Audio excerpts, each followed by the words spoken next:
OK， 那我们简单教一下要怎么样去换图片。首先，你要找一张你自己看到会激励人心，工作会更上进的一张图片。OK， 那找到了以后，你就把它丢到这个我会给你网址，它是算是一个转格式的一个网址，我会把它设定成128×128。那因为这个萤幕是正方形的，那它的帧率也是，它的解析度也是128×128，那我就会继续这样设定。那设定以后，你就可以把它拉成正方形，然后拉出你想要框的位置，就蛮方便的。那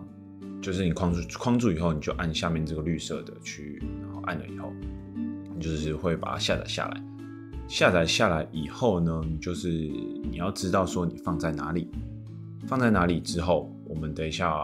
我们会把那个连结和驱动程式都给你，就是你要用一个程式叫做 SR.exe， 应该是这样，对。然后接下来我们就上图片，就是用这个 SR 这个打勾这个应用程式，点开它，然后会出现这样。然后你先去找出刚刚那个图片，然后你就会变成这边把它选择